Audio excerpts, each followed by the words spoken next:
akuluakulu section 91 ya malamulo achisankho imanena kuti pa polling center anthu akangomaliza kuvota presiding officer akhuthule ma ballot box ndikuyamba kuwerenga voti pamodzi ndi mamonitor.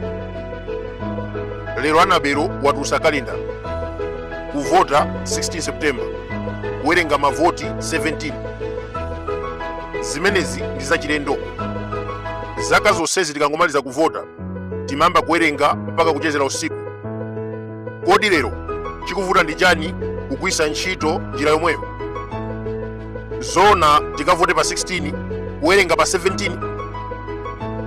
Ndakhala ndikunena mobwereza pano anabero akufuna kuyambisa nkhondo mdziko muno, kukaniza audit si mathematic ndi zina zonse akutsatira is a declaration of war.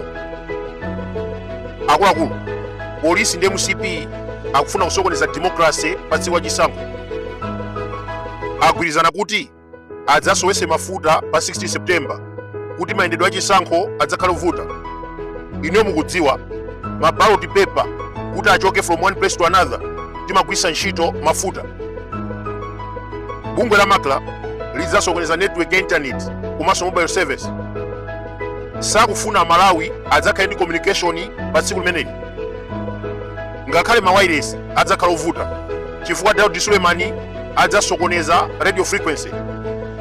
Ndikunena pano Chimwendo Banda akupanga recruit anyamata azikwanje adzawachita deploy pa tsiku lachisankho especially ku Central Region kuti azuze ma monitor opposition. Andrew Mpesi wapanga plan yonena kuti madera ambiri akumwera Northern Region ma ballot paper adzafike mochedwa. Tiyerekeze mwafika 6 kumawa pa polling center kuti muchotse chakwera. Simukapeza ballot paper adzakuzani kuti mafuta kulibe mudikirebe.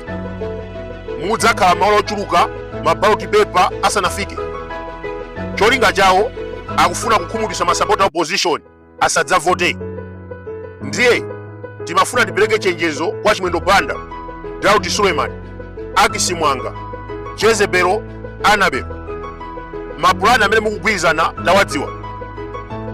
Mukufuna kuononga democracy, mafuta adzasowe pa 16 September, internet and mobile service yopoira, ma radio frequency anyamata azikwanje, madera ambiri kumwera ndi Northern Region ma ballot paper adzafike mochedwa. Zonsezi akufuna kufokesa anthu opposition. Ndiye timanena kuti Malawi is democratic nation. Sizitheka mdziko muno kukhala ndi dictator kachikena. Tinali naye Kamuzu anapha anthu mdziko muno kuononga kulanda katundu through Forfeiture Act. Tinathana naye 1994. Lero kwabwera dictator Lazarus Chakwera anapha Sadiki Mia, Saulos Chilima. Black box inaenda bwanji? Magazi kuchikangawa anasowa bwanji? Ndiye tikunena kuti sizitheka kuti tikhale dictator wina mdziko muno ikakhala nkhondo ikhalepo. Malangizo apadera kupita kwa Chakwera Amalawi akufuna kusintha and you cannot deny. History is the best teacher.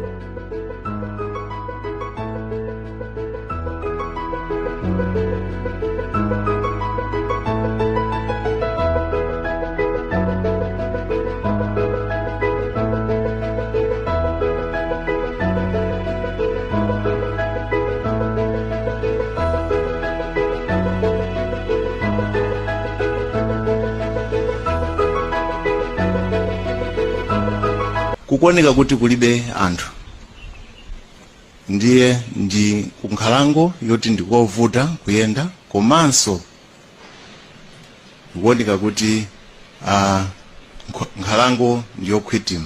Ndipo anawawuza amene amayang'anira zotera ndi kuuluka kwa ndege kuti abwerere ku Lilongwe. Mgwirizano umenewu ndi wa zaka 10 ndipo Dr. Chakwera ndine tisapotana kuti wina akhale president zaka 5 kenako winanso akhale president zaka 5.